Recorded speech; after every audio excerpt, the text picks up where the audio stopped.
Happy Sabbath again, families. Happy Sabbath. Just before Pastor Eddie comes and give us the second half, the second program for the day, I just want to invite him to come up to the front because I will put him on the spot for a little bit. Come up, Pastor Eddie. Because a lot of our church families, it's their first time to meet you and to hear you preach, I want to ask you 3 questions. Sure. All right, first one, Pastor Eddie.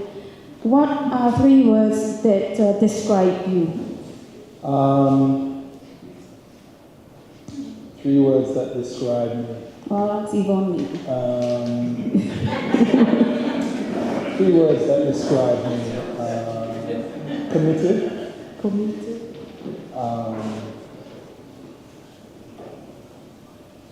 Generous. And loyal. Yvonne, you agree? What is something you wish you knew back when you were a young person?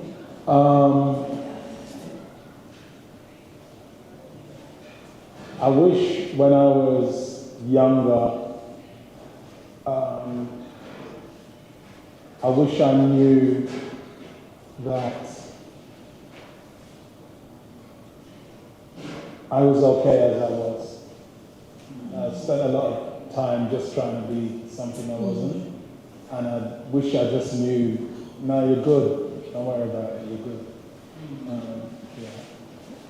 Last one, Pastor Eddie. What is one thing that you're very passionate about as a follower of Christ that you would like our young people to also be passionate about? I'm passionate about young people knowing that your story is valuable. There are no wasted stories in the kingdom. There are no written off stories in the kingdom. I remember when I came back to church at 25, and I came back just very broken. And I remember God speaking to me as a 25-year-old, saying, as I started the walk, saying, no matter who writes you off, you remind them and you remind yourself that I write with a bigger pen. Whenever anybody writes you off, you remind them that I write with a bigger pen. And and I want young people to know God writes with a bigger pen. There are, if I'm here, everybody's good. If I can be here, everybody is all right. Yeah, if I can be here, everybody. Thank you, Pastor Eddie. May God's Spirit speak through you. Well, I don't plan on doing a lot of speaking this afternoon. I'm hoping that you all will do the speaking, and together we'll arrive at something. This afternoon's program is entitled The Things We Know, and that's what we're going to discuss. We're going to discuss the things we know, and you're going to discuss it. So you're going to be breaking into groups. You're going to be breaking into small groups. I'm going to ask you some questions. You're going to come up with some answers. You're going to write the answers in your phone, and then you're going to feed back to the rest of the groups, and then we'll discuss that. Is that okay? Yes. Oh, all right. Because I see you looking at me like, yeah, no, you speak, man, you speak. No. There's enough wisdom in the room. In the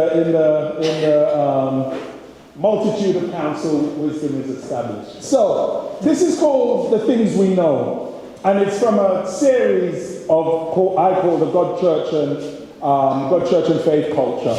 The God, Faith and Culture series. You know what I mean? I have to get my brain together because my belly's full. You know what I mean? As a matter of fact, everybody stand to your feet. Everybody stretch your arms out like this. Everybody turn to the left. Everybody turn to the right. Everybody turn back to the left. Everybody turn back to the right. Put your hands in front, clap 3 times. All right, sit down now, sit down. I don't know what I was doing there. I don't know what I was doing. But that's what I want to discuss. That's what I want to discuss. I want us to think about the 3 places where our lives take place. So this is what we're going to do.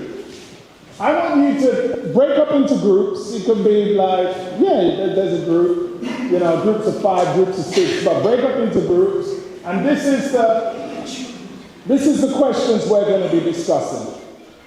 As believers, as Bidwell Church, as believers and followers of Jesus, as believers in 2025, what can we confidently say we know when speaking about God, when speaking about church, and when speaking about culture? Now, I don't want academic answers. I'm asking you to speak out of your own lived experience when talking about all 3. So, God. Break into some groups. I'm going to give you a little time. Break into some groups. And somebody record the answers. I want you to come up with 3 answers. 3 answers to the question.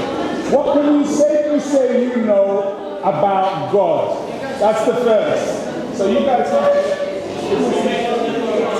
turn around.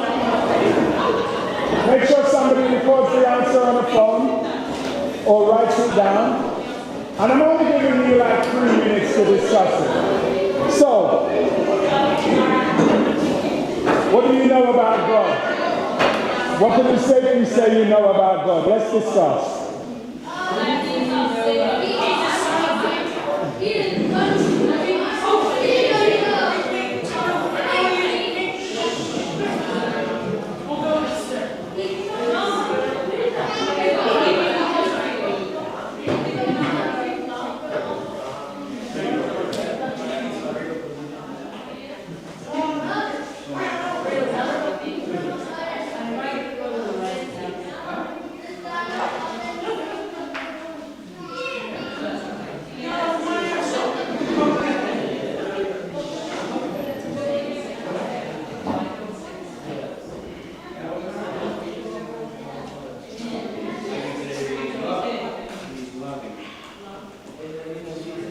I'm looking for your answers. I'm not looking for no big biblical revelation. What can we safely say we know about God? You tell me. Tell me.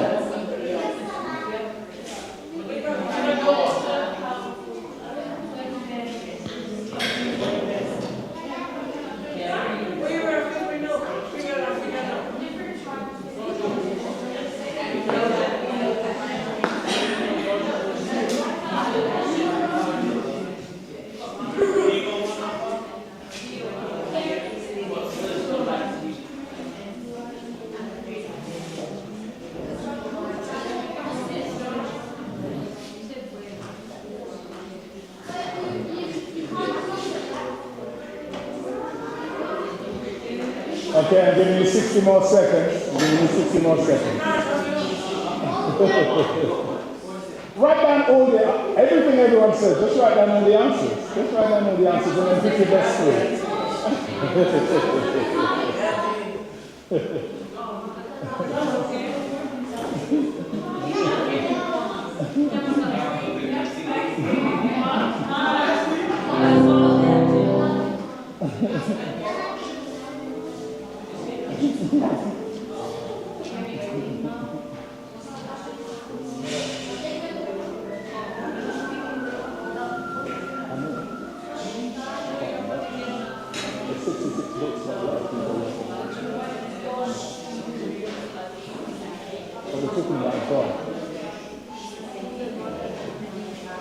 Okay, all right. Let's see what you came up with. You got to love your young people. I said, just write down all the answers. One of your young people picked up your bike, he picked up his Bible and went, we have all the answers. That's what I'm talking. That's what I'm talking. All right, then I'm going to go to this group over here because they're looking at me like, don't ask us first. You know what I mean? So let me give you a mic so that everyone can hear. Everyone can hear the answers. Actually, when you guys want to So you're going to pass the mic around to So who's your spokesman? You're going to... So stand up, so everyone knows you already, so stand up. So these are your three, they're all your best answers. Yeah. I'm ready to have more than three. Believe me, everybody had more than three. So pick your favorite three. Yeah. We said he's unchangeable. Unchangeable. He's forgiving. Forgiving. And he's our creator. Ooh, all right then. Unchanging, forgiving, and our creator. Beautiful. Let's go to this group over here.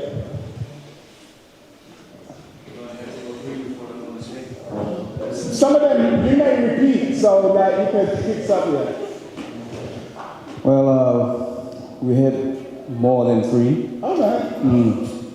And that's for sure. But we have, I believe it's faithful. Faithful. Yeah. And merciful. And loving. Loving. All right. Beautiful. All right. I'll tell you what. I'm going to give you, take one more. I'll give everyone four. And I'll let you do a fourth as well. So pick up. He's a God that provides. Provided God, yes. All right, go back to this group here, son. And let's get one more to make four with them.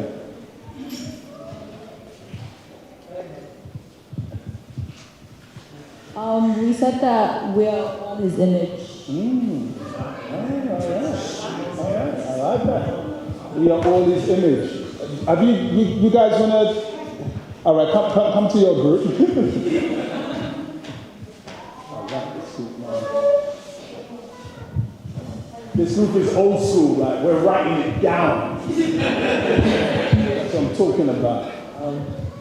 We said that he's loving, he's our Savior, and he's everlasting loving, and he's the truth and the light in the world.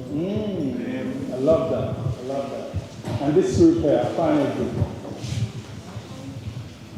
You're holding the phone, you know they're going to tell you. Okay. So our group said that God has many names. So he's a protector, healer, caring, and helpful. I love that. It's beautiful that all the answers, you can sit for now. You're gonna go again next one. It's beautiful that all the answers that you've given, come from things that you know from the Bible, and then come from things that you've experienced personally about God. Here are my four, in light of all that you've said. These are the things that we do know. Number one, that divine intentionality. And intentionality just means that God means to do. When God says, let there be, he meant to create the world. When he said, let us make them in our image, he meant to do that. Divine intentionality in the scripture is consistent and it's persistent. That means you constantly see. The beautiful image of God's intentionality was when he said, let us make them in our image. And then when they fall, where is the beautiful intentionality? When Adam and Eve fall, the beautiful intentionality is that he goes looking for them. And he says, where are you? And then when they couldn't fix it, remember? They realized they were naked and they tried to cover it up. Did it work? No. Because they were hiding when God found them. But what did God do? God fixed it. God covered them. And so you constantly see this picture all the way through the Bible about God. That his intentionality is consistent and it's persistent. Everywhere you turn around, God is there. The second thing we know, in light of everything that you've said, is this. God has not at any time separated himself from the human story. God isn't like the baby daddy who has creation. Who did that, me? Did I do that? God is not like the baby daddy who has the baby and he runs off. Did God run off? No. Humanity ran off. And then what did God do? God went looking for them, didn't he? Yeah, he went looking for them. So God does not separate himself from us. God chooses all the time. We love All right, this thing I met the mad about. That was my. Oh.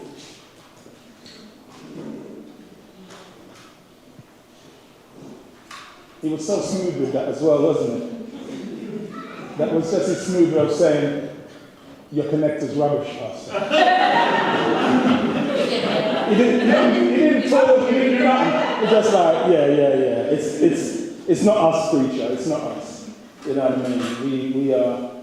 We are connected properly up in this church. As you are about to witness. As you are about to witness. No, it's. Is it the lead? You know, sometimes technology is good, and then sometimes technology is just technology, isn't it?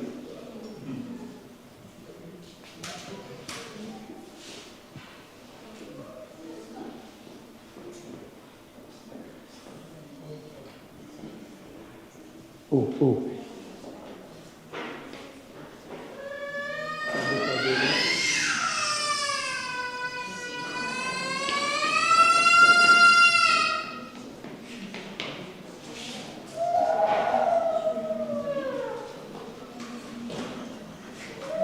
Let me try again. Sorry. Cool. Let me try one more.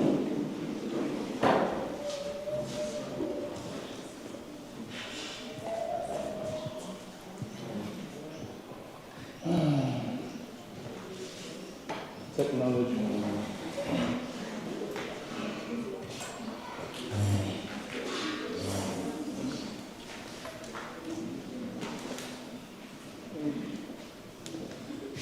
Oh, is it? You reckon it's the lead?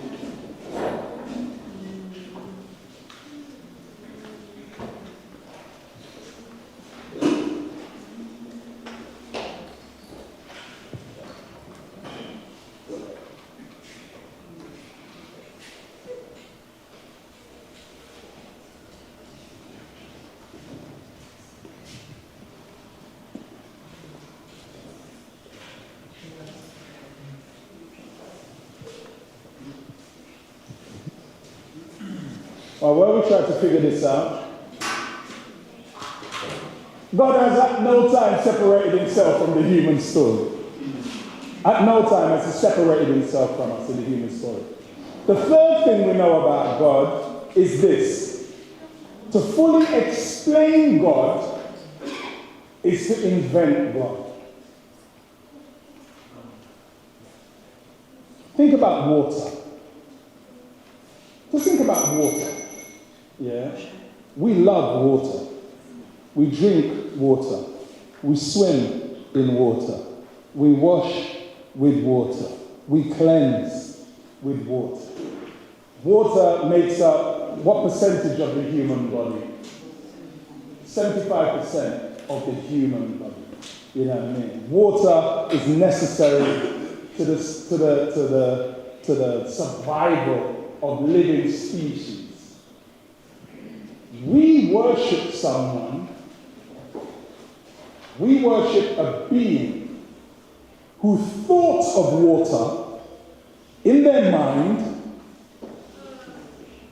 when, yeah, boy, that looks good. And then said, let it be. Now you want to say that you want to fully explain who that kind of God is. Think about the human finger, a thumbprint. It's crazy that there are no two thumbprints the same for everybody in this world.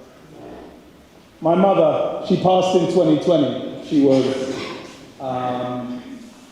95 years old. You know what I mean? Soldier for Jesus. Passed in her sleep. You know. She didn't want to live to be 95. She was good to die at 90. But we were selfish. We're like, no, Lord, don't make her die. Make her live still. You know, and honestly, she was ready for Jesus at 90. When she was 90, I was recording her life story. I spent 2 years, 2019 and 2020. Not 2019. When she turned 90, I was recording her life story. So that was 2014, and 2015. Anyway, I was recording the story of my mum's life during the early days with my father. My father had 10 children with my mum. 10 children. Left my mother when I was 5 years old. Left her with the last 5 children to raise by herself. 4 boys, 1 girl. And I'm the youngest in my whole family. My mother was telling me the stories of the early days. My mother was born 1925. Exactly. My mother was born 1925. And she was telling me about the early days with my dad. You know what I mean? In the recording of the story, she's telling me about the early days, like the first 3-4 years of the marriage. You know, the difficulties and dad working and being away. We were from Grenada, he would go away to Venezuela, he'd be working for a long time and coming back, and the loneliness that she felt. And, you know, it's interesting. Even though my dad left my mother and the difficulty she had, my mom never spoke bad of my father. She said, if you want to know who your father is, you go see your father. But it never came out of her mouth. One time she was speaking about my dad, and it literally went like this. You know, there was one time with your father when... It's okay, don't worry. And then she just went on to another story.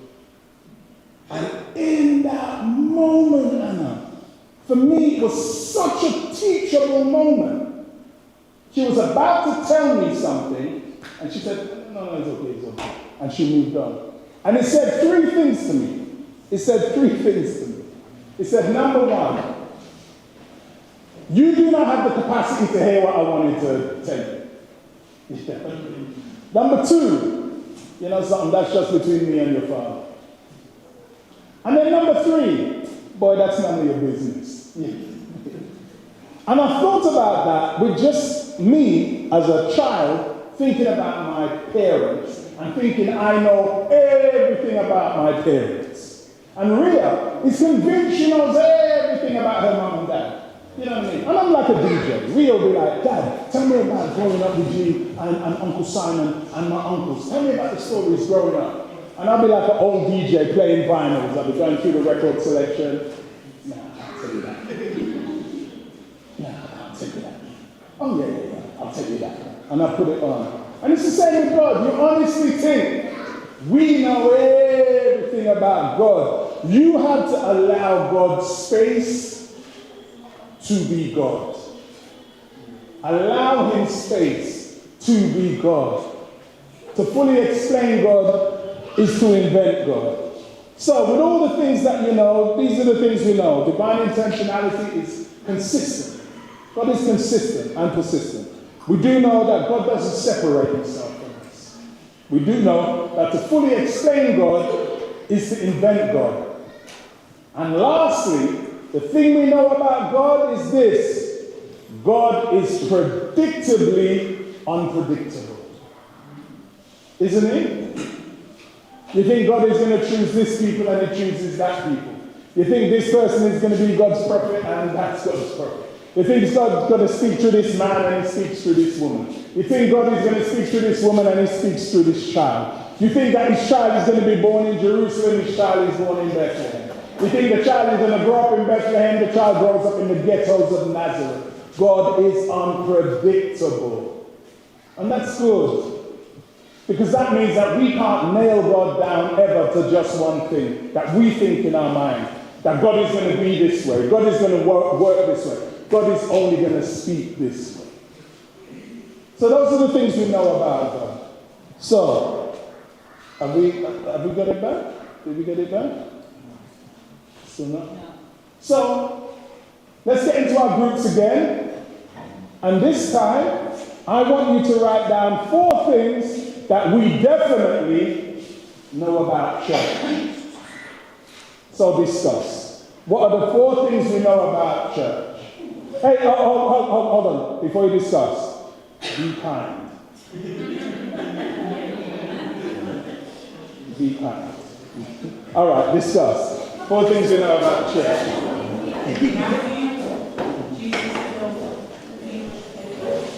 Cool.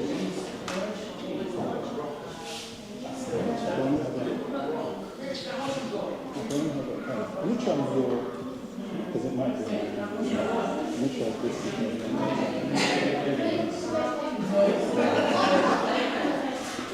Yes.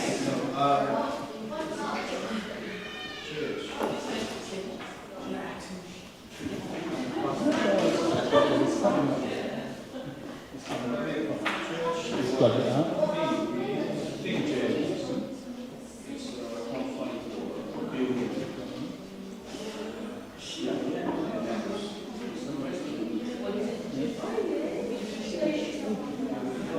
I'm not sure what's not.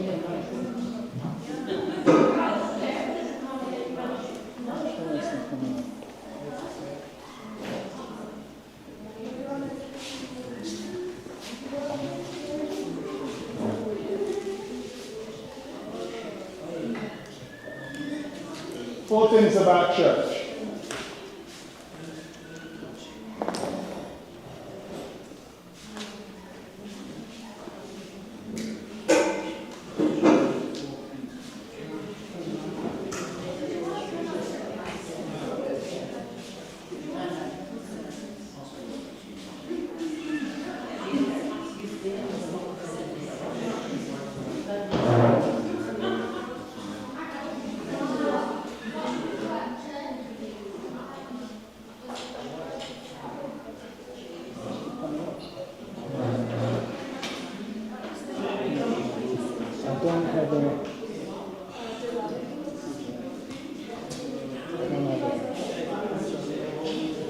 I can say that it's a PowerPoint.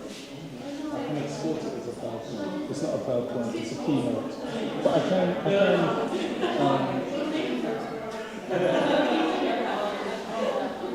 can send it as a, I don't know.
Email it to you.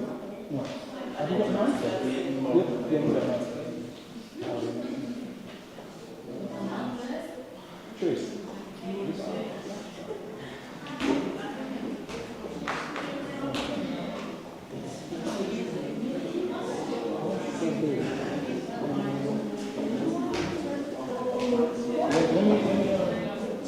If I could say that it's a PDF.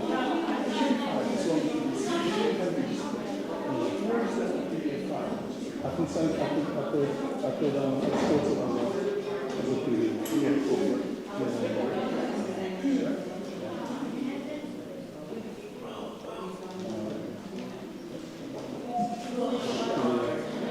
I'll do it with all of the, no.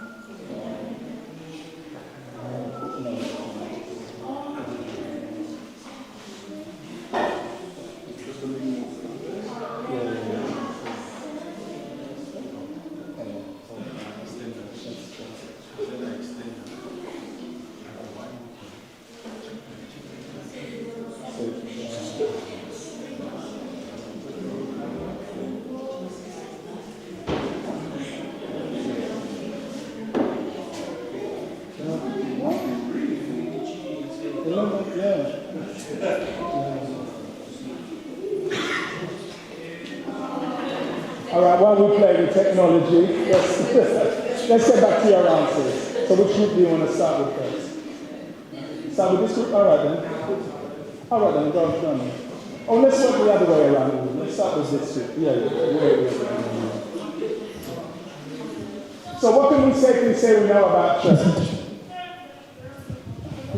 They're landing you right. 4 again. Give us your 4. So our group has said the church is a hospital for sinners. The church is fellowship and community. Yeah. Helping us to grow and others grow, and we are the bride to God.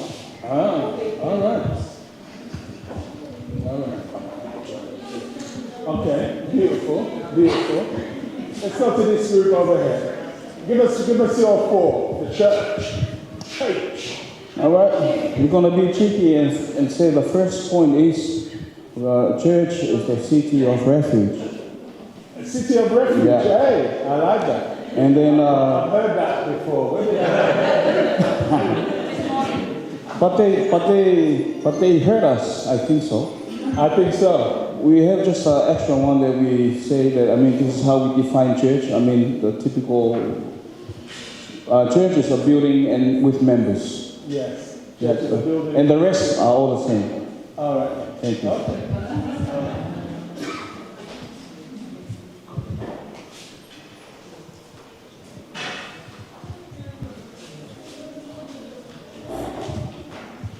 We said church is a place where we worship, church is people, church is family, and church is united.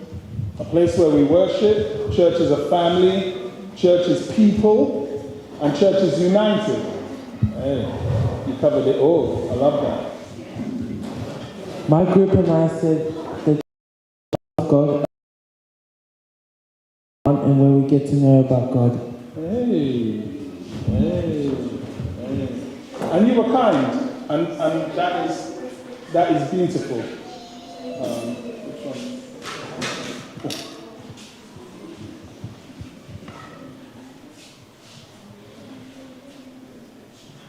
Let's go on that.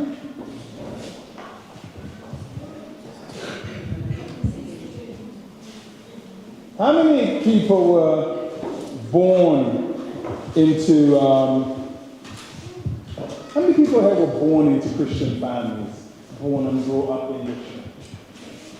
How many people came into the church at a period of time? My family was Anglican. My family was Anglican. That's why my family was Anglican, and so we grew up. My mum was Anglican. My dad was Catholic. And so my dad and his brothers are all named after popes. One's name was Francis, one's name was Urban, one's name was Cyprian, my dad's name was Ignatius Charles, but they called him Charles. All right, so just scroll up here. All right then, okay. I like this. All right. So church, we will not be defeated. We will not be defeated by technology. So what can we say we know about church? Well, this is one of the things that we know.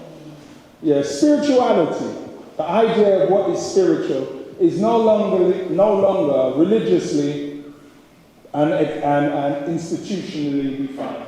What do I mean when I say that? The church alone doesn't get to define what is spiritual and what's not spiritual. We live in a culture where people find different things spiritual. They'll go on walks because they find it spiritual. They'll give money to causes because they find it spiritual. The idea of spiritual is something which is spiritual is anything that gives meaning and gives depth in life. That's the idea of spiritual. That's the secular idea of spiritual. For us, as believers in Christ, we believe that spirituality is defined not by things, but by a person. We see spirituality being defined by a person, and that person is Jesus Christ. And Jesus defines what it means and what it looks like to be spiritual. What it means to be connected to God, what it means to be connected to humanity, what it means to be connected to the world around you.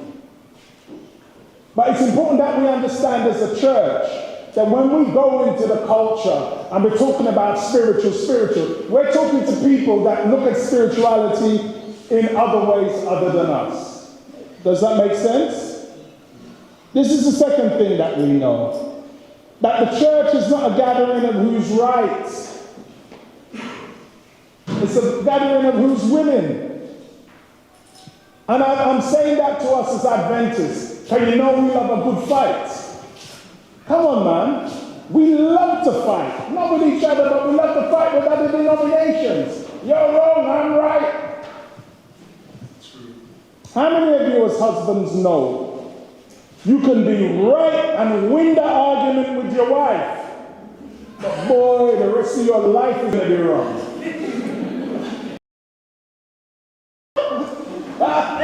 Lord have mercy, man. Yeah, you're right. Go and lie down in that bed with that woman. You're sleeping with one eye open, boy. What? You know it's true. That's why your wives ain't saying nothing. They're like, yeah, we can be so right that we're wrong. And to be right at any cost is to be wrong in every currency. Oh, that was good, wasn't it? I like that one. Write that one down. Yeah, if you put it on social media, you better tag my name next to it, you know. Time to go teeth in my stuff like that. But to be right at any cost is to be wrong in every currency. Is to be wrong in every currency. And the church should not be a gathering of who's right. I have had experiences while I've been here in Australia over the 12 years where we're citizens now, so you're like stuck with us. You're stuck with us. I have had experiences here where the closest people to me in order to speak life spiritually into me were Baptists. It was a Baptist. The Lord said, go and see this person's going to speak life back into you. I went and sat down. This person spoke life back into me, helped me to make sense of where I was, helped me to make sense of why I was going through what I was going through. Don't make church a gathering of who's right, only who's willing. When is the right time to serve God? When he calls. Because look at the Bible. Who in the Bible was ever ready to serve God when God called them? Because God is always going to call at a time that's inconvenient for us. So allow your Christianity and this church to be about who's willing. The third thing that we know about church is this. Churches that have no impact in their community will have no relevance. So this is the Bidwell community, yeah? This area is called Bidwell. How many people live in Bidwell?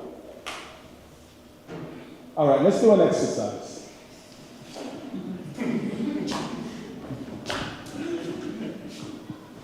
If you pass more than one Adventist church to get to Bidwell, raise your hand. All right, put your hands up. If you pass 2 Adventist churches to get to Bidwell, raise your hand. If you pass 3 Adventist churches to get to Bidwell, raise your hand. If you pass more than 5 Adventist churches to get to Bidwell, raise your hand. All right. So, how many people live one area over from Bidwell? Oh, all right then. So, how many churches, Adventist churches, are there in the area over that you live? None? All right. So, Bidwell is your closest Adventist church. Hey, nice. That means your church is the community. That means your church is the community. When you think about this whole community. What are there's Bidwell. What's the closest area to Bidwell? As it were, to the left of Bidwell. What would be the closest area? What would be the closest area to the right of Bidwell?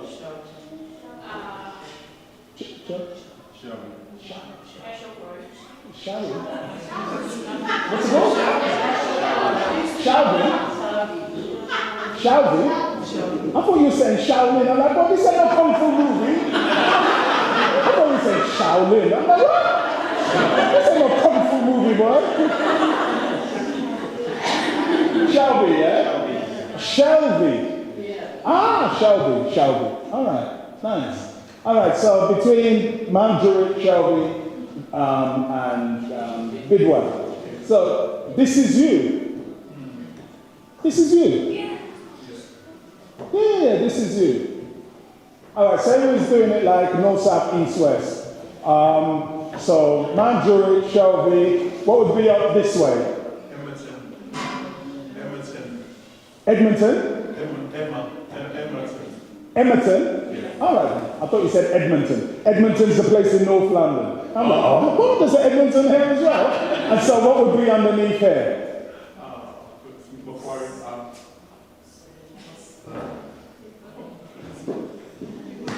You lot don't even care, do you? You're like, so you can care what's underneath there, man. Plumpton. All right then, Plumpton. So that's you, and you're right in the center. Churches that have no impact on their communities can't have relevance there. So you know what your area is. You know what your reach is. Beautiful. I love this. One of my favorite writers is a guy called Michael Eric Dyson. And he says this. He says, in this era of global relations, God may be outsourcing the pursuit of justice, truth, and goodness to those who aren't religious, but are willing to do the work. That's deep, isn't it? Brilliant Christian writer. In this era of global relations, God may be outsourcing the pursuit of justice, truth, and goodness to those who aren't religious, but they're willing to do the work. And so what does that mean? That simply means this, and this is the beauty for you all as well. In this area, in this community where you're surrounded by all of these communities, God is using organizations, religious and non-religious, to do the work of the kingdom. Our prayer as local churches, wherever we find ourselves, is, Lord, show me what you're doing so that I can join you in what you're already doing. Because God is already working. God is already working. And then this is the other thing that we know. That global impact is now a local reality. What do I mean? You're live streaming this. Okay. Where are people watching? It's weird, but the most people watching this is from America. It's weird. Did you hear what I just said? I said global impact is a local reality. We're sitting in Bidwell and people are live streaming us in America. That means the church It's always global, but our global reach always starts locally.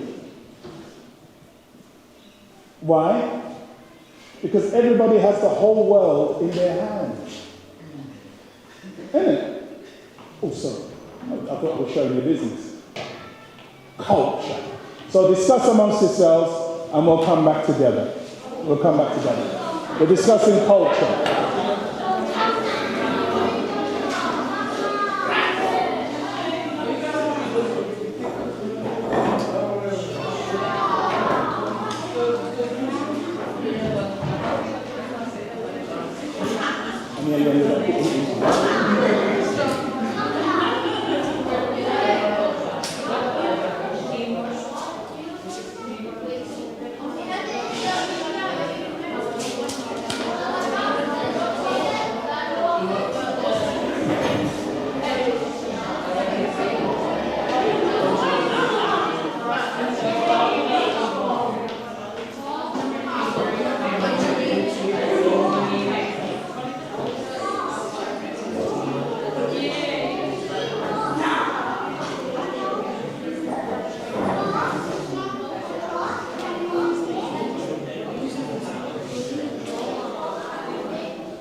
As in soccer?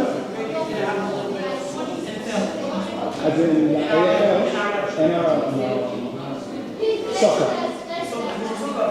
Yeah, I played, yeah. I didn't like 11 aside, pictures too big. I used to like basketball also. I had my bigger brothers, all of them were good at football. I wanted a sport that I could be good at. You know what I mean?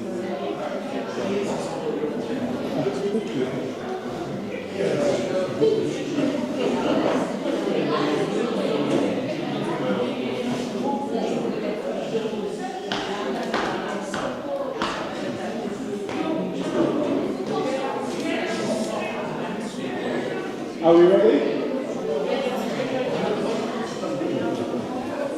Okay, where are we going to start this time? Let's start with this group. Have you got all your answers in? No? You start with this one? Yes. All right, let's start with this.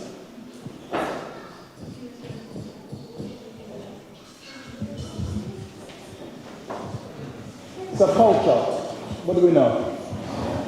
It's something that identifies us, and it's something from each culture is something. There's always something different, unique, and that every culture is different.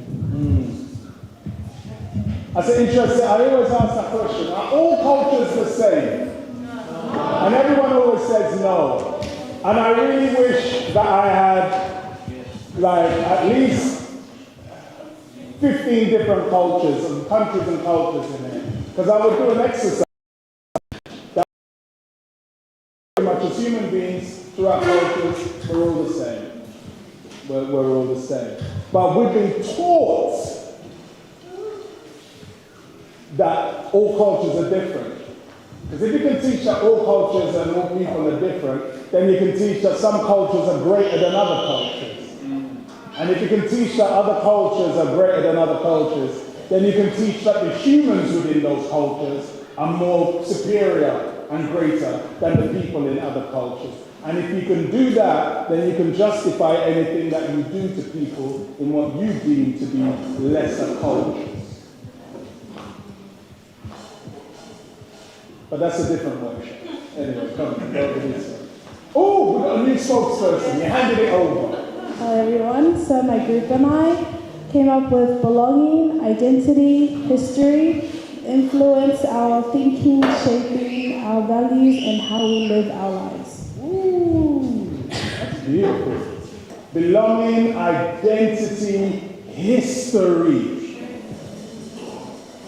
That's beautiful.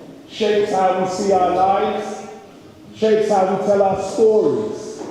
That's the beautiful thing about the biblical story. The biblical story is written actually within a culture. It's written within a culture. It's written within Hebrew culture, but Hebrew culture exists within a wider culture, which is Afro-Asiatic culture. When I was at camp meeting a couple of weeks ago, WA, I was preaching and I was talking about the way we think about the Bible and the way we tell our stories in the Bible. And I said, you do know that there are no white people in the New Testament. I said, as a matter of fact, there are no white people in the New Testament or the Old Testament. There are just no Europeans in the Bible story, period. Christianity would eventually get to Europe, but in the biblical story is written in the Afro-Asiatic, amongst black and brown people. It's a different story. And that's why the practices in the Bible have so much resonance with us. The practices of hospitality, the practices of story, the practices of oral traditions. Not just written traditions, but oral traditions. The practice of when somebody comes, you make them feel like they belong. Because it's culturally incumbent upon you. That is in the biblical narrative all the way through. But what happens is the East meets the West, and then the West begins to struggle with the East. And you constantly see that. Love the words that they use. Go on. But that's a different workshop. That's a different workshop. What did you get out of this group? Culture. We think culture is something specific to a particular people and place and time. Culture is something we can learn and unlearn. Culture, according to someone, says a place to belong. Culture is identity. And another one, culture can be a barrier. Misinterpreted. Yeah. If you grew up in my house, I'm a 65 baby. If you grew up in my house, you grew up any Caribbean house, whether they were Grenadian, whether they were Jamaican, Barbadian, Trinidadian, grew up in any Caribbean house. Those of us who were raised there, in my house, the food was Grenadian. You know what I mean? We ate Grenadian food, which was, we ate all our greens, we ate banana, we ate plantain, green banana, we ate plantain, we ate yam, we ate dashi, all the way through our meats, all the way through our fishes. Our stories were Grenadian. The humor was Grenadian. The music,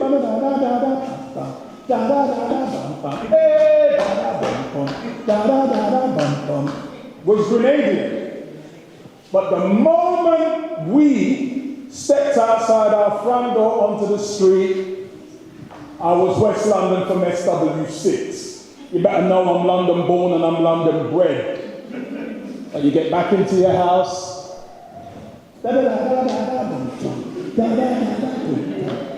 two cultures constantly fighting to figure out how they have prominence and where they have place. Your children go through that all the time. In your house, their food is tongan, isn't it? The stories, the humor, the music, the celebration. But as soon as they step out here into Western Sydney, West Side or whatever.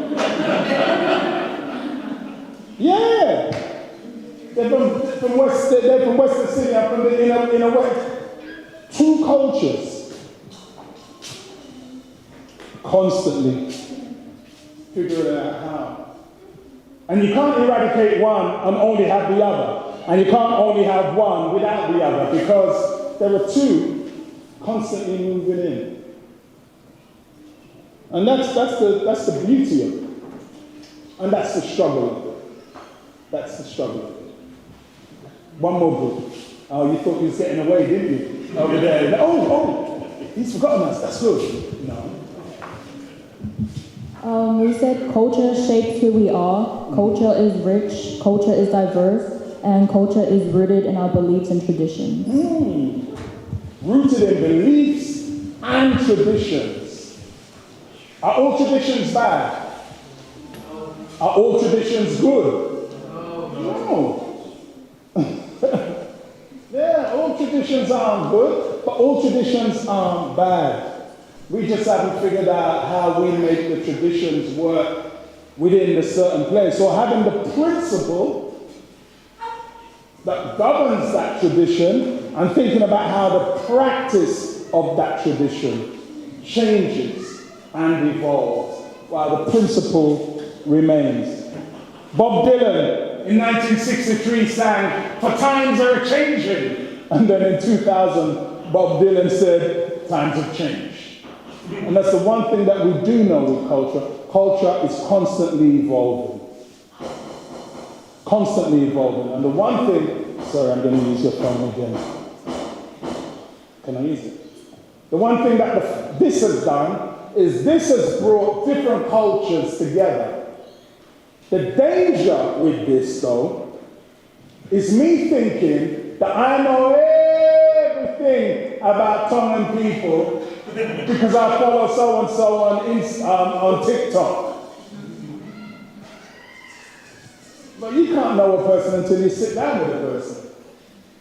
I can't know who a Tongan person is unless I come in a Tongan person's house and eat food and listen to the stories and see the pictures on the wall and listen to the culture. And you come in my house and know what a Caribbean house mixed with London is like. We can't know. But the beauty of living in a diverse space is that we get to know. So what do we know about culture? What do we know? Oh, hey!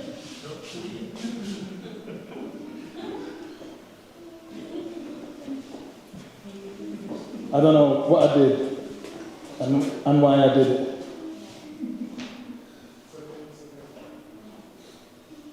Technology. Oh, there it is. Yeah. So what do we know about culture? Can you move the occupation? Yeah, thank you. We know this, that in culture, in culture, listen, the strongest argument no longer wins the day. I know as a church we go, well, if you have a stronger argument and a stronger reason why the Sabbath is the day and a stronger reason why we believe what we believe, then you'll win. But we live in an information age. Remember this. You can win the argument about the Sabbath, but lose the person you're trying to convince of the Sabbath. Yeah, you can win the argument with the Pentecostal, but you've lost the person.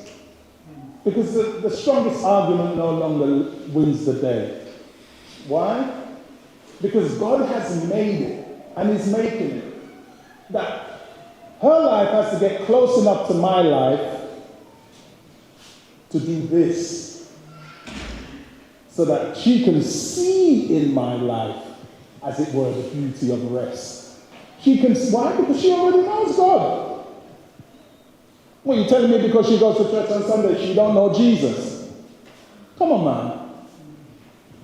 She already knows Jesus. And what if she doesn't know Jesus? She's been around enough Christians to know when somebody is being genuinely Christian and genuinely fake. And that's the beauty of having non-Christian friends. That's why I keep non-Christian friends around me. Oh, I do. Believe me. I've got non-Christian friends come up in my house and eat my food, and who are close to me. Why? Because they can keep you honest. Sometimes they keep you more honest than your Christian friends. Your Christian friends will go home and gossip about your business. No, sorry. Share your business in a prayer request. Christians, we don't gossip. We just share your news in a prayer, on a WhatsApp prayer group. Pray for Pastor Ed. The strongest argument no longer wins the day. This is the other thing that we know. In an alternative truth culture, you hear this idea of fake news. Oh, that's fake news, fake news. What is fake news? Tell me what fake news is. What is that? What does fake news mean? Fake news means lies. When people use the term fake news, why do they use it? In what context do they use it? Because they don't believe. But they use fake news as an idea of, what do they say? They'll say it's alternative facts. They'll say alternative facts. What is an alternative fact?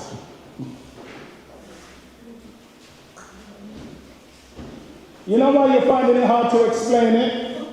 Because it's too hard to explain. She says to me that if I jump off of a building, gravity will pull me to the ground and break my ankles and break my body. I say, well, I have alternative facts. She says, okay, yeah, go prove it. An alternative facts and this idea of alternative truth comes about when people don't want to face the truth of how they behave, the truth of how they are, the truth of what they're doing. When they don't want to face it, they say, well, that's fake news, or I've got an alternative to that. But the alternative is really denialism. And in this type of culture, what is really indispensable is live truth. Allow people to get close to your lives. But you say that my life is messy. You know, sometimes when pastor comes round, have you ever had when pastor comes round, the pastor already told you that she's coming round, and then she'll turn up and she'll knock on the door and pastor's there. And you ain't going to say, pastor, well, pastor, you can't come in. You know what I mean? You're going to, hey, pastor, you know what I mean? And you say it loud enough so that the room that is a bomb site right now, you know that somebody's going to go through that room and just, and all of a sudden that room that was just a bomb site is just, and you throw everything in that one room and just close the door. And we don't want people to get close to our lives because we don't want our lives, people to see that our lives are cluttered. They don't need to look in every single room in our house, the house of our hearts. Sometimes you can push that thing, push it into a room. But allow people to get close enough so that they can see in your lived experience that your life is rich. Number 3, story is everything that data and stats cannot be. And that's why we share stories. People will have statistics. I never made it through regular school. In year 9, the beginning of year 9, I used to get in trouble a lot in school. I used to get suspended a lot in school. In year 9, my mother sat with me in front of an educational psychologist.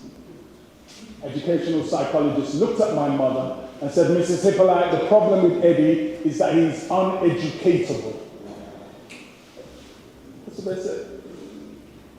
I lasted about 6 weeks of year 9, and then they permanently excluded me from regular mainstream education. I ended up in a pupil referral unit, and then I ended up in a community homeschool. The court system took me out of my house, and they put me in a community homeschool, and I was there for 2.5 years. come home at the weekends. Come home at the weekends. The statistics that I grew up with, there were two groups of boys that were publicly being weeded out of the education system. Young black British boys like myself, first generation Caribbean boys, and young white Irish boys. They were weeding us out of the education system. The deep thing was, the school that I ended up in the workshop of a white man called Cliff German, an engineering teacher. Just started at the school actually. When I got to there, he had just started at the school 2 months before. You know, the white man came out of the East End of London. He said, listen, I'm not going to treat you lot like criminals. I'm only going to treat you like boys who've made silly mistakes. But if you act like a criminal, I'm going to treat you like a criminal. All right? I'm like, yes, sir, cool. And he was the one that made me understand the level of my intelligence. There's always 4 educators that are credited with having the greatest impact on my life. And Cliff German was the first one. Stayed in my life. Even after I left school, I lost contact with him, found him again in my 20s, stayed until he passed of cancer. And that even when we become statistics, somebody's statistic, story is the deepest thing that we can share. Story is the deepest thing that we can share. It's interesting, I had breakfast about 2 weeks ago. You know, Yvonne and I,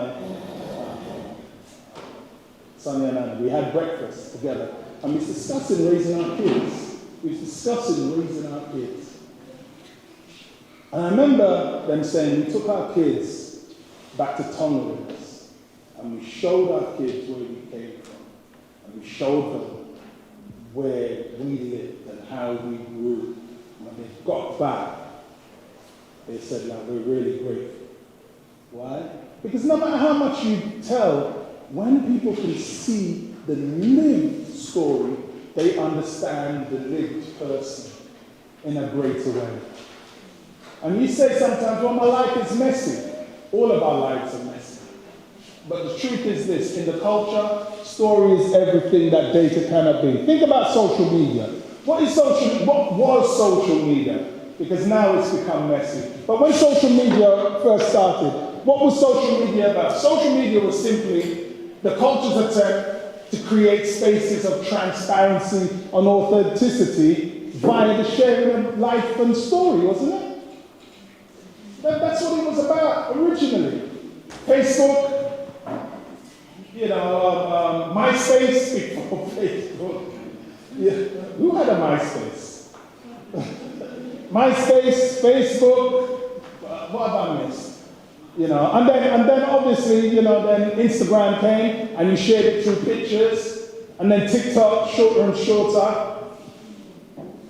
But what is the culture trying to do? The culture is trying to find out what's going on in people's lives. Does your life act the same way as my life? So the fourth thing about culture is this. Culture is only perceived as being relevant to culture.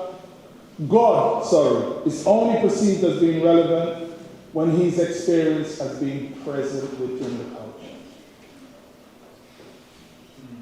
I tell stories of being on the run from police. I tell them all the time. Being on the run from police. Being locked up in police and getting away. Being locked up in police stations. And then when I'm in the cell, I had this get out of free jail card. Pray. I pray this bad boy prayer every time, Pastor. I'm getting released. And this was the prayer. Jesus, if Mum finds out that I'm in jail, you know, it's going to kill her. They're polite, blah, blah, blah. All right, you can go. Lock up. Jesus. Until one day I was in jail, up in the police station, and I pulled out the prayer. Jesus. You know, if Mum finds out that I'm in jail, it's going to kill her. And you know what Jesus said to me? Well, if she dies, she dies, because she's my child, not yours. He said that as clear in my ears as I'm talking to you now. And you know what I did? But Jesus, I'm sorry, Lord, please. Yeah, he made me pray a real prayer that time. But this is the one thing that I did know. And this is the one thing that you all know. Because you sense it. And you see it. And you hear it. You know that God is perceived as being in the culture. You may talk to people and they're like, well, you know, I don't really believe in God, but boy, there was this time when. You know, this thing happened to me the other day, and I tell you, the man upstairs, somebody's praying for. Come on, you've ever heard somebody say that? Yeah. Oh, I'm telling you, I'm not a person who believes in prayer, but this, listen, I was in this situation, and I'm telling you, the man upstairs, somebody was praying for me. When God is perceived as being in the culture, then he is perceived as being relevant. The church's calling is not to be relevant. I know you're going to hear that, and they're probably hearing that in these evangelistic training that they're doing now. Listen to me when I tell you, the church's calling is not to be relevant. The church's calling is to be present. Present.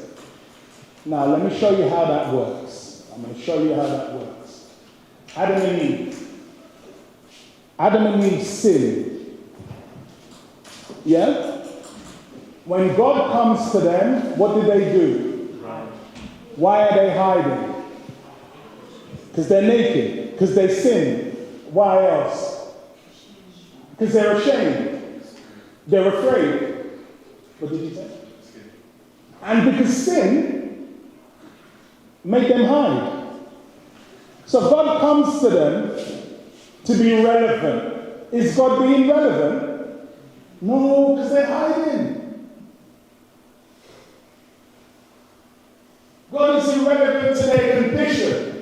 They're trying to fix their condition. Have they fixed their condition? No, they're covered in it.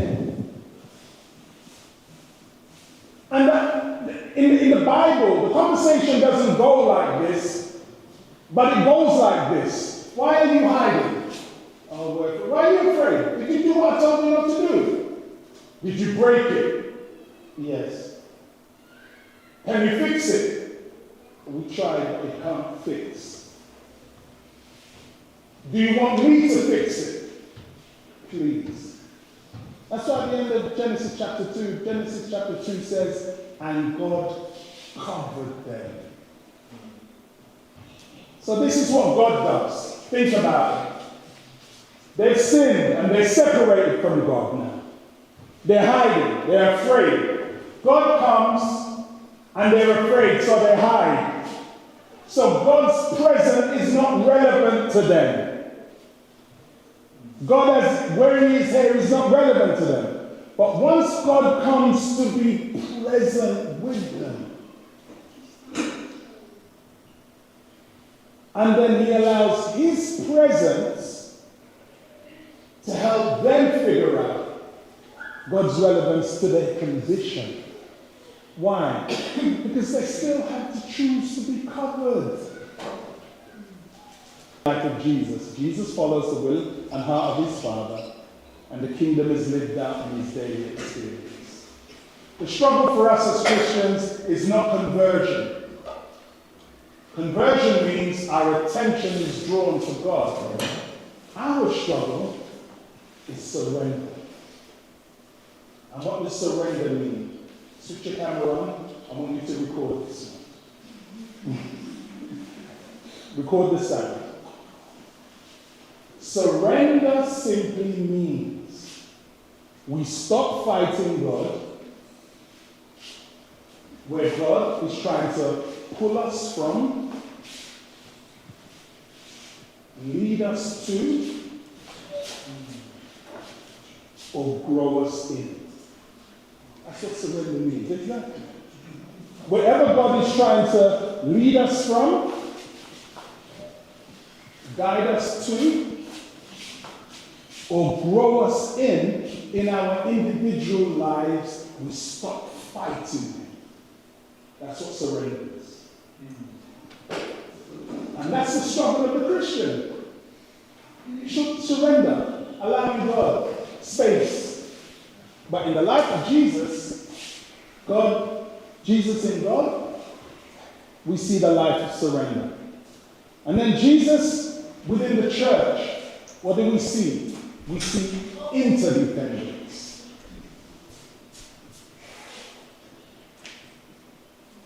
One independent person.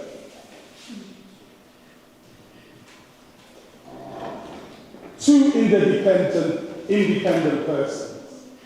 And the life of the Christian before Jesus is independence. But the life of the Christian after Jesus is interdependence. Interdependence. So wherever you go, walk up. We walk with you. And wherever you go, walk up. We walk with you. Interdependence. Jesus says, I am the vine, thank you, boys. I am the vine, you are the branches. Can the branches exist without the vine? No. Can the vine exist without the branches? Yeah. But does the vine choose to exist without the branches? No. The vine makes it clear, yeah, the life is in me, but I choose not to have this life in me unless the life is in you too. And so that's what we see in Jesus. Jesus creates in himself a new humanity, and that's what the church is. In Ephesians, Paul says Jesus has taken Jew and Gentile, pulled them into himself, and created a new humanity. And that's what we are. Messy and as troubled as we are, but we represent a new humanity. We're not better than anyone else. We're just living in a different reality. I remember, it wasn't that funeral, it was another funeral. It wasn't the funeral of my friend who got murdered. Actually, at the funeral of my friend who got murdered, we're standing around now. This is at the reception. Everyone's standing around, and he's in the hall, and then the rest of us are outside on the grass. And there must have been about 20 of us. All of us who went to high school, the one that I got expelled from, everyone was at, we was all chatting. So anyway, I'm up here, we're all having a little drink, soft drink. But everyone drinking. Hey, you're doing that too, Tim. Put your drinks down now. What's in your cup? Anyway, no. We're all drinking. So one of the guys goes, boy, Eddie, I believe that you're a pastor now, because in school you were bad, I'm like, no man, I wasn't that bad. So the other one goes, no, Eddie, you were bad in school. Trust me, you were bad in school. Oh no, I wasn't that bad. So I turned to the whole group.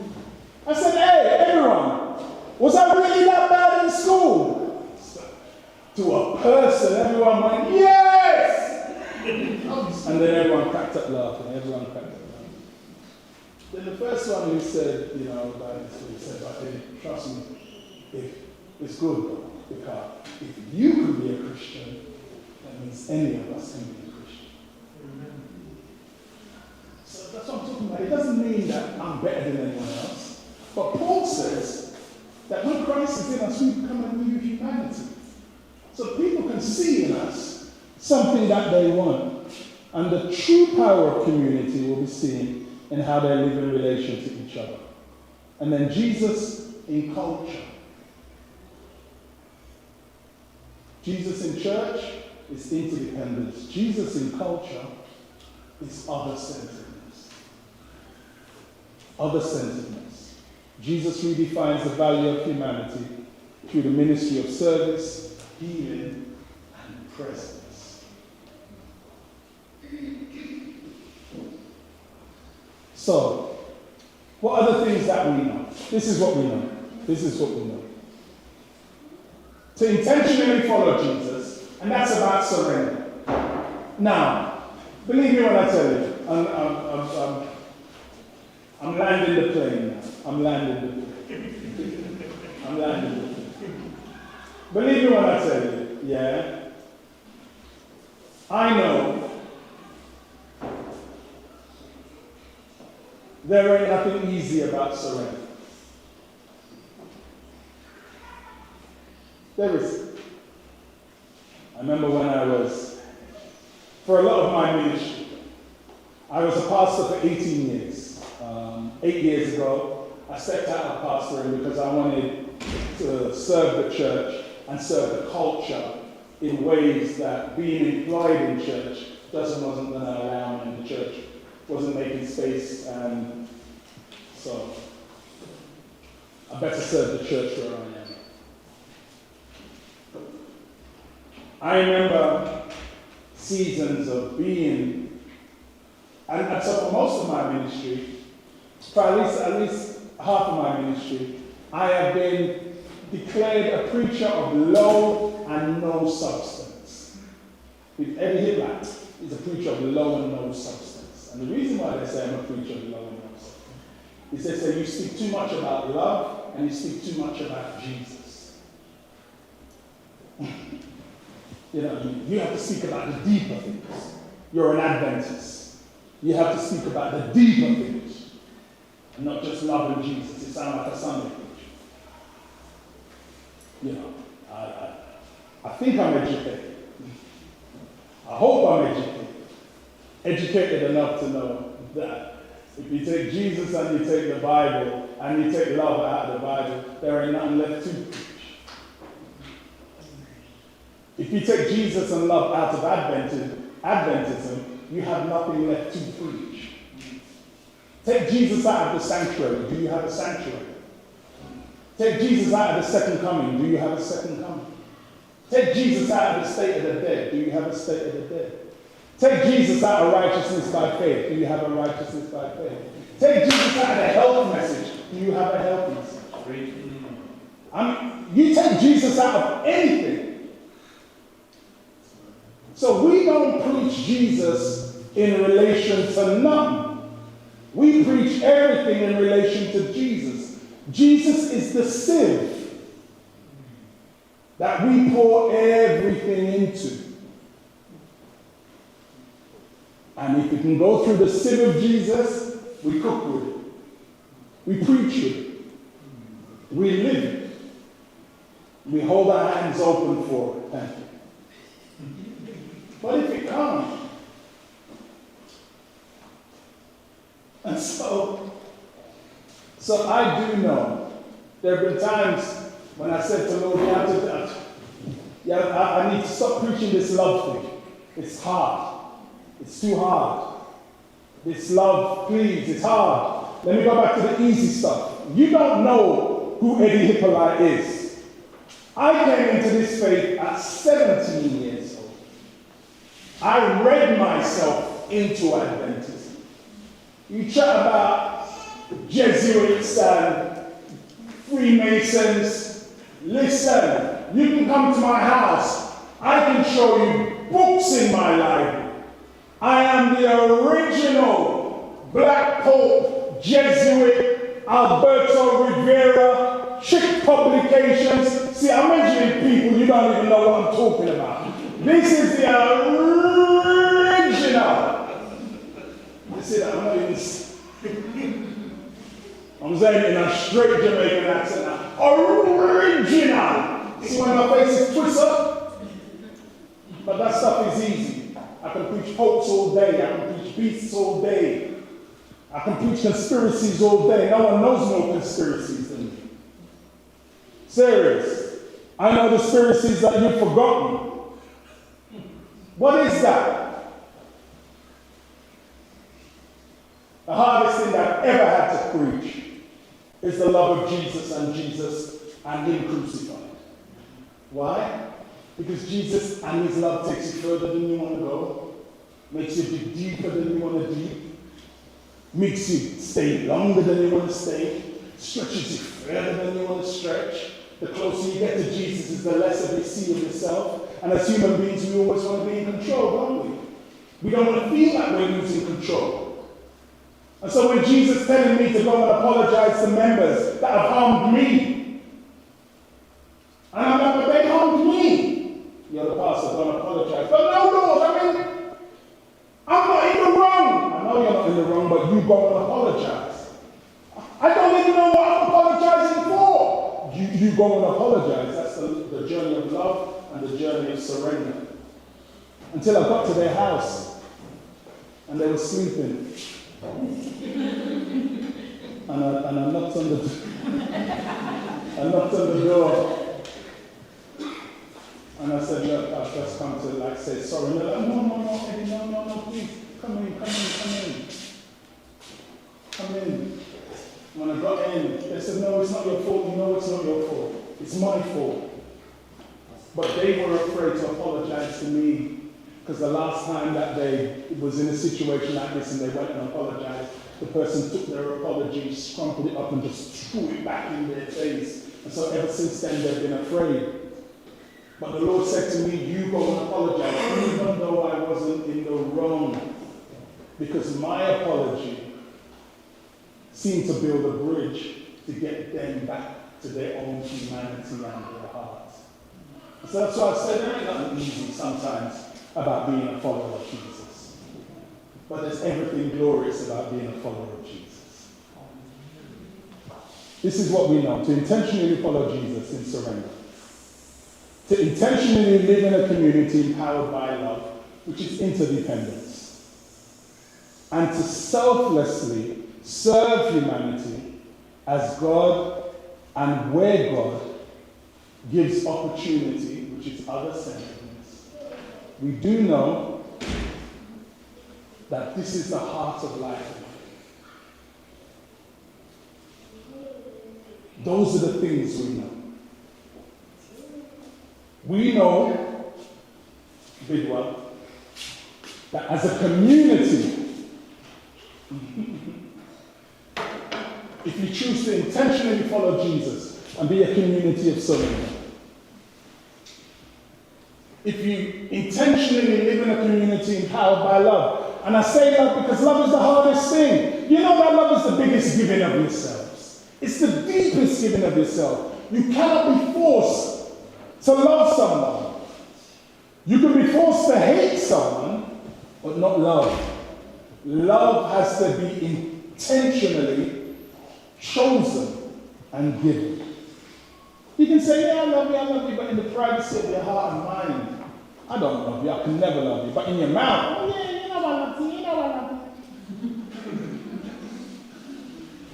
That's why the ability to choose to love is as sacred to God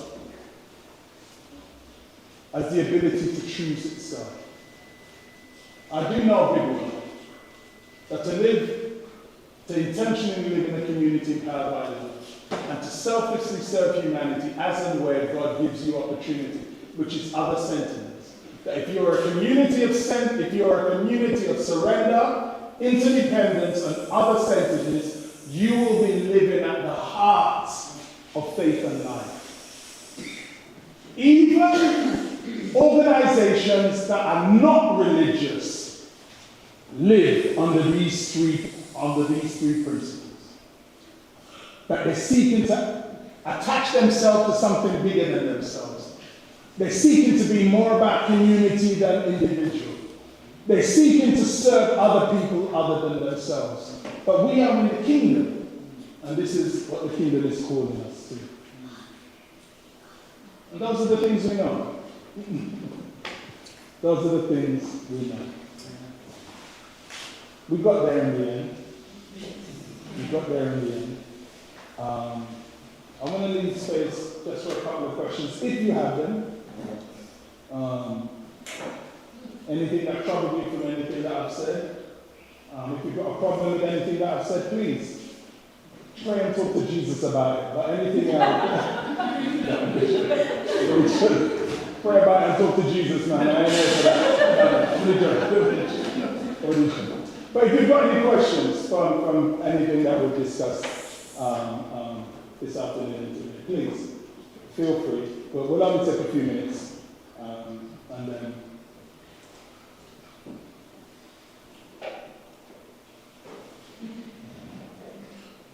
Okay. All right. Thank you, family. Let's say a word of prayer, and we'll finish. Thank you, Jesus. Thank you that you call us to a life of surrender. Thank you that you call us to a life of other-centeredness. Thank you, Father, that you call us to a life of service. We ask, Father, that you will bless us, affirm us, empower us, and help us to be like you for you. In Jesus' name. Amen.